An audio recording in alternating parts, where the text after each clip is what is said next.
साथ में महलों में रह रही है। धीरे धीरे धीरे धीरे जब समय व्यतीत हुआ और 6 महीना जब व्यतीत हुए हैं तो ध्यान रखना भैया, जल बिन मीन नदी वारी और बैशीनाथ पुरुष बिन नारी। जिस तरीका से मछली बिना पानी के जिंदा नहीं रहते हैं, उसी तरीका से पतिव्रता स्त्री बिना पिया के ज्यादा दिन नहीं रह पाएगी। 6 महीना हो गए लेकिन रानी सुनीति ने अपने पिया के दर्शन भी नहीं किए। सोच रही है कि ऐसे जीवन से मर जाए तो ज्यादा बढ़िया है। जब प्राणनाथ के दर्शन ही नहीं रहे तो ऐसे जीवन को क्या लाभ है। आधी रात का समय है और ये दुखिया घर से चली है मरवे के लिए, लेकिन सोचने लगी कि आज तक मैंने कोई काम अपने पिया के बिना पूछे नहीं किया, लेकिन आज मैं मरने को जा रही हूँ और मेरे पिया को मालूम भी नहीं है। तो क्या कहती हुई जा रही है माता बहनों कि मोया बलम तेरी आए नहीं है, तो जाए रही हूँ तेरी आए रही है, तो जाए रही हूँ याद सजन तेरी आए रही है, तो जाए रही हूँ। कोई याद बलम तेरी आए रही है, तो जाए रही हूँ। कोई याद सजन आए रही है, तो जाए रही हूँ। याद पिया तेरी आए रही है, तो जाए रही हूँ। तब मोए माफ कर दियो,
समय है माता बहनाओं।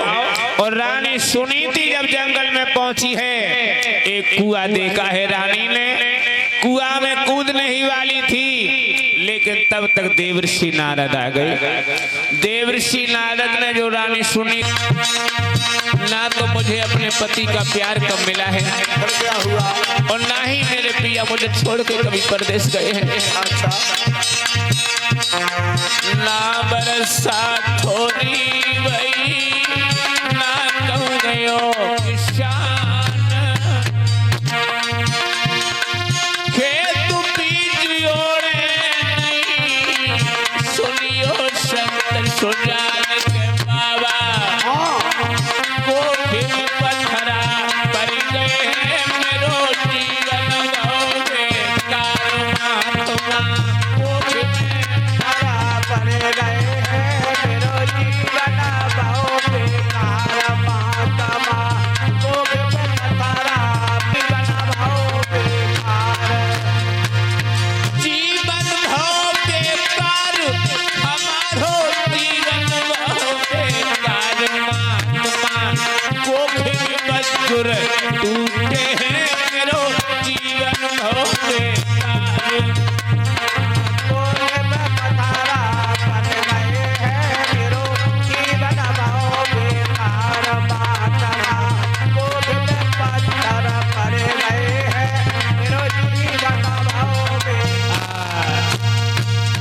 यही बात है बाबा, मेरे घर में किसी संतान ने जन्म नहीं लिया, इसलिए मैं मरने को आई हूँ। बेटी, हाँ, तुम्हें मालूम नहीं है आत्महत्या करना सबसे बड़ा पाप होता है, और तुम एक संतान की खातिर इस बियाबान जंगल में और अर्धरात्रि में मरने के लिए आई हो। तुम हमारा कहना मानो और अपने घर वापस चली जाओ। 1 साल के अंदर तुम्हारे एक पुत्र की प्राप्ति होगी। तुम्हारे कहने का मतलब है कि 1 साल में मेरे पुत्र हो जाएगा? हाँ बाबा, एक बात कहूँ, एक नहीं धोखा बेटा। आज तक तो मैं यही जानती थी कि गृहस्थ लोग झूठ बोला करते हैं अपनी गृहस्थी को चलाने को, लेकिन आज पता लगा है कि तुम मुझे लाल पीले डाले डोल तो तुम झूठ बोल दो। कैसे बेटे? सुनो, सुनाओ। जिस बाग का माली चला गया बाबा, हाँ बेटी, जिस बाग का माली चला गया वो बाग हैरान हो पाएगा, वो बाग हैरान हो पाएगा। कैलाश जब धरते होंगे, ओ बाबा, ओ बाबा, कैलाश जब धरते होंगे, मेरे लल्ला कहाँ से आएगा, मेरे लल्ला होने पाएगा।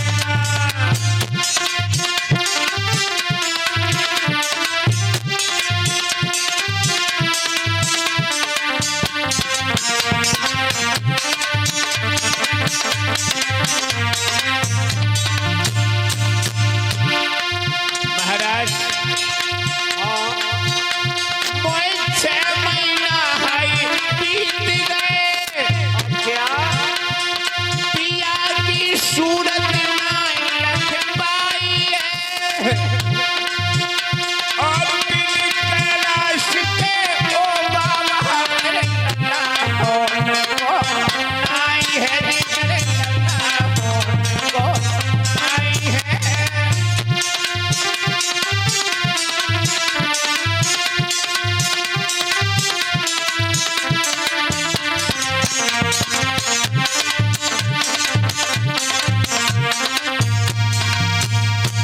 महाराज, जब मेरे पिया ही मेरे पास नहीं होंगे तो मेरे पुत्र कहाँ से हो जाएगा?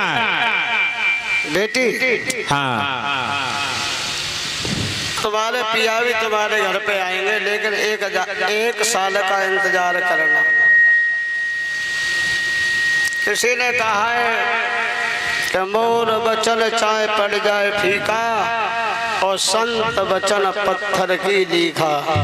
बाबा, हाँ, तुम्हारा कहना मैं मान लूं, घर पे चली जाऊं, चली जाओ, 1 साल का इंतजार भी कर लूं, करो। और 1 साल में मेरे पुत्र नाए बहुत हो। अगर 1 साल में तुम्हारे लला ना हुए तो जे जाई जंगल में आ जाइयो, और जी सामने खुदा बन रहा है, जाई में कूद के मत जाइयो, हम नहीं बचाएंगे। देवर्षि नारद बोले, बेटी घबरा मत, मेरी बातों का विश्वास कर। सुन, कि तेरी गोदी में कन्हैया आई जाएगा, घर लौट जाइए।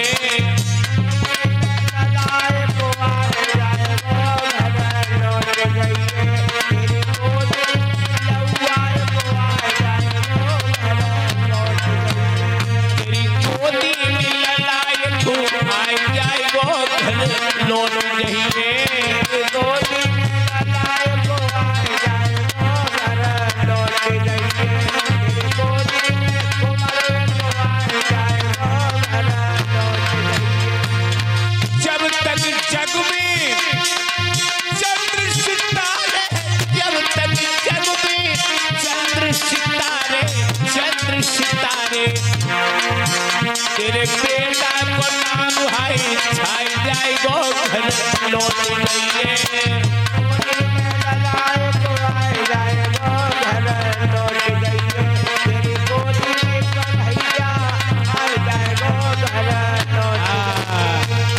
आज देवर्षि नारद ने जब समझाया है रानी सुनीति को, आज देवर्षि नारद की बातों का विश्वास करके और रानी सुनीति माता वह लौट के आई है और यही सोच रही है कि भगवान कौन दिन होगा जब मेरी गोदी में खिलौना होगा, कौन दिन होगा जब इस आंगन में एक बच्चे की किलकारियां होंगी।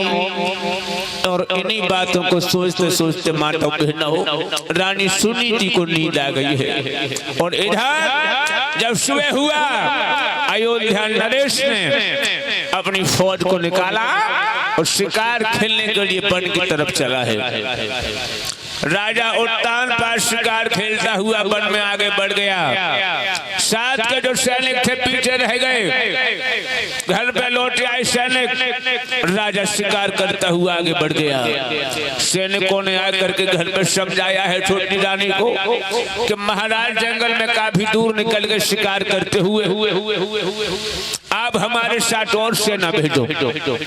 रानी सुनीति की कहने लगी सुनो, मेरे पिया इतने कमजोर नहीं हैं।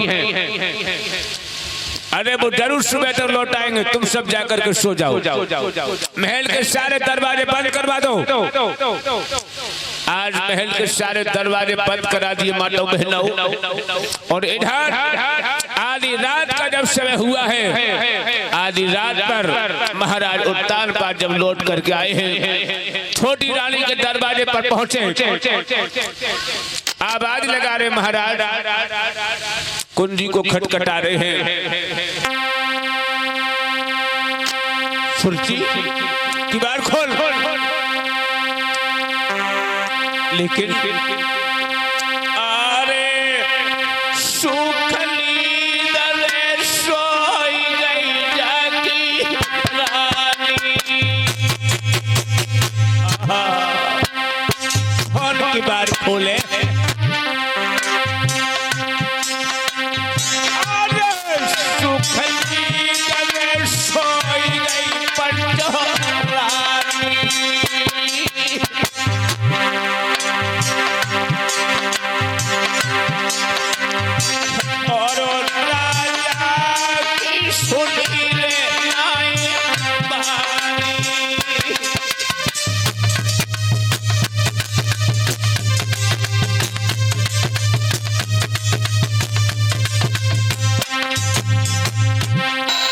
सुरती दीवार खोल, सुरती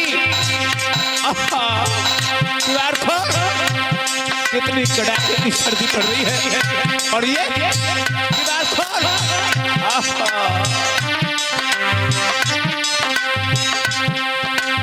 सुरती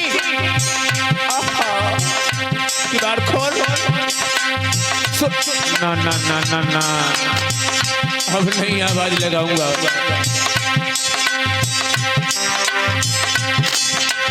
अरे भैयालू परी को भैया आओ, जाते बढ़िया मौका नहीं मिलेगा। आज हम अपनी बड़ी रानी से मिलने जाएंगे। अरे भैयालू परी को भैया और घोड़ा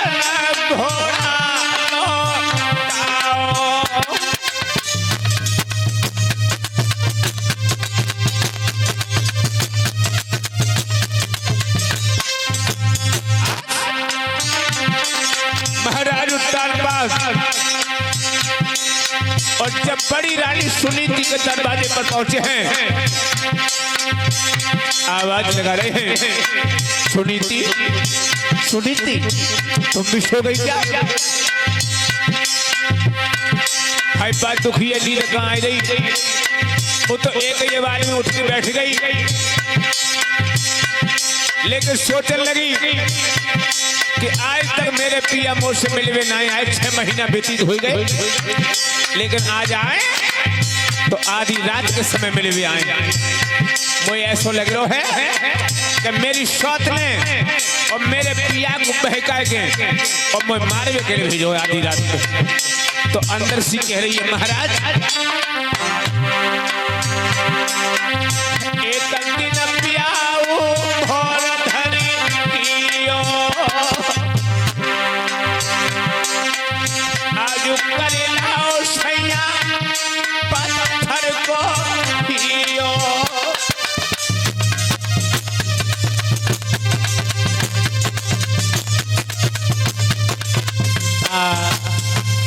जो रानी सुनीति ने इतनी बात कही है एकदम से राजा उत्तान पाद कहन लोगों की बात खोल नहीं को भगवका देवी छल पड़ गई तो मूड पे छप्पत है कि नचई की बार खोल सोई समझ गई कि मेरी सौत से छिप के आए की बार खोल दे और कहा करो माता बहनों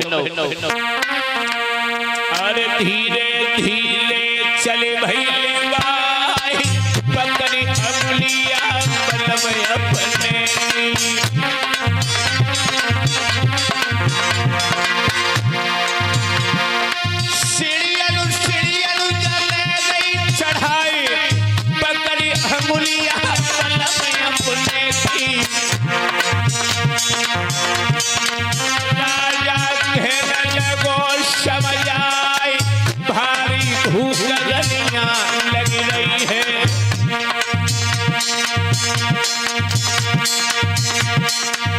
जंगल से आ रहा हूँ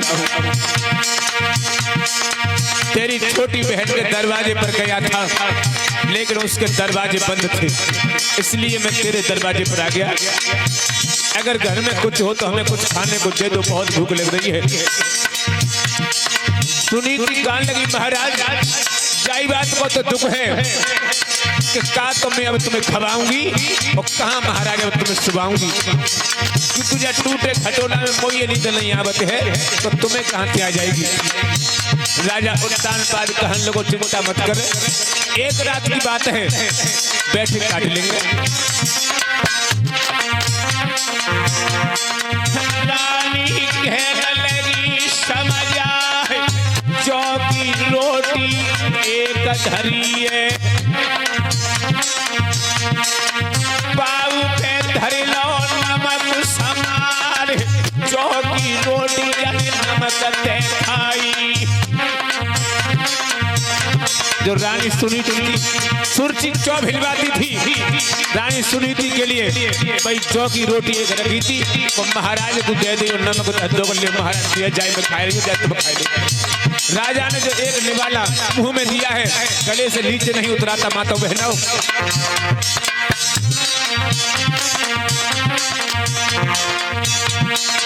रानी रोई रोई रही आए टूटे खटोला में पिया पराए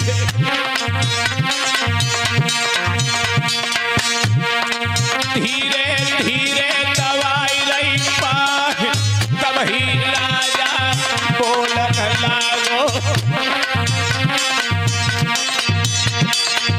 जो महारानी पिया के पैर दबाने लगी है जो राजा की नजर पड़ी है रानी के चेहरा पर कहने लगा ये क्या हाल बना रखा है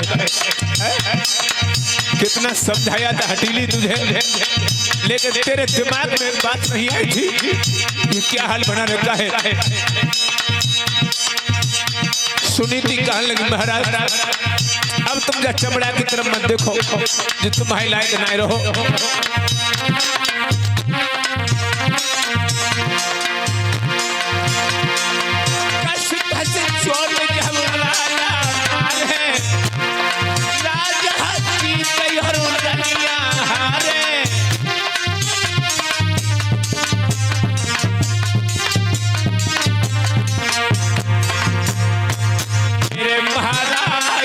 राधे श्याम सीताराम भोर भोरा रोहे इलही बात में सुबह 4 बजे घटियाले ने घंटी को बजा दिया है मातो बहनों। 1 बजी की जब 2 बजे और 3 जब बजन लागे और 4 बजे रानी घट झुझलाती है। उजड़ी की दशा है, बिगड़ी को नशा है, और बार बार रानी सैया को गले से चिपकाती है। और घटियाले में लिखा पुरो तेरो कियो, मोशी दुखिया की सुहानी लाती है। कहने लगी महाराज आज तुम आए हो तो रात कितनी छोटी भई है, रोज रात मुंह पे काटे थे ना कटती पिया। राजा कहने लगा अब सुबह हो गया है, अब हमें जाने दे। रानी कहने लगी पिया फिर कब घूमे जाइए। राजा कहने लगा मौका लगेगा तो जरूर आएंगे। इतना कह करके जब राजा उट्टान पाद वहां से चला है, इधर माता बहनों रानी सुरची ने जब देखा है कि मेरे पिया अभी तक नहीं आए, तो आज रानी सुरची चली है, घोड़ा को निकाला है, सोचने लगी आज नगर का पहरा लगाने में खुद जाऊंगा। और जब रानी सुरची घोड़ा पर सवार होकर और नगर का पहरा लगाने को चली है माता बहनाओं, तो एक चौराहे पर राजा उत्तान पाद से भेंट हो गई। और जो राजा ने देखा है रानी सुरची को, एकदम से राजा की नवे तो कोनी पे बोलने लगी। रानी सुरची कहने लगी महाराज कहां से आ रहे हो उस समय? राजा कहने लगा मैं जंगल से आ रहा हूं। रानी सुरची अपने घोड़ा से नीचे उतरी और राजा के घोड़े की पीठ पे अपना हाथ रखा, कहने लगी महाराज तुम बिल्कुल झूठ बोल रहे हो, तुम जंगल से नहीं आ रहे। अगर तुम जंगल से आ रहे होते तो इस घोड़े की पीठ पे पसीना होता महाराज। और मैं बता रही हूं कि तुम कहां से आ रहे हो। क्या बोली है?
सौदे से मिल के आ रहे हो।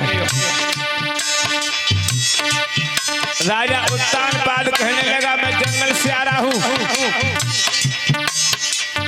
रानी कहने लगी जंगल से आ रही हो तो सुनो।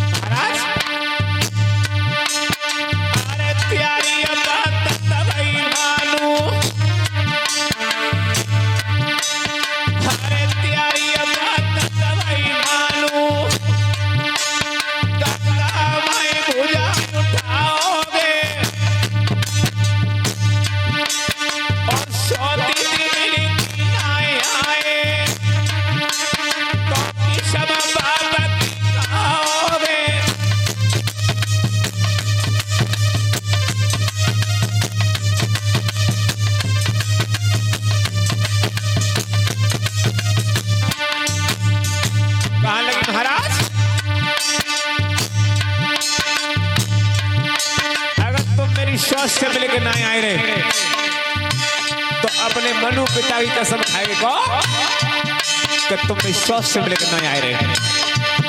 आहा अब तो राजा उत्तान पाद बहुत असमंजस में पड़ गया। तब उत्तानपाद ने कर्म कौन सा किया है?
बोले गोविंद भगवान की जय हो। आज राजा उत्तानपाद ने जब इतना कहा है तब रानी सुरुचि को विश्वास हुआ।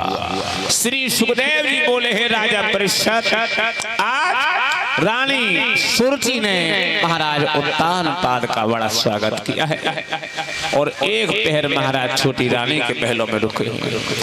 श्री सुखदेव जी समझा रहे हैं राजा परीक्षित, उसी रात को दोनों रानियां गर्भ धारण करती हैं। धीरे धीरे धीरे धीरे जब समय व्यतीत हुआ है और जब प्रसव का समय आया तो बड़ी रानी ने एक पुत्र को जन्म दिया है। माता बहनों, छोटी रानी ने भी एक पुत्र को जन्म दिया। बड़ी रानी का जो पुत्र हुआ उसी का नाम पड़ा ध्रुव और छोटी रानी ने एक पुत्र को जन्म दिया है, उसका नाम पड़ा है उत्तम। बोले गोविंद भगवान की, बोलो भगवान की।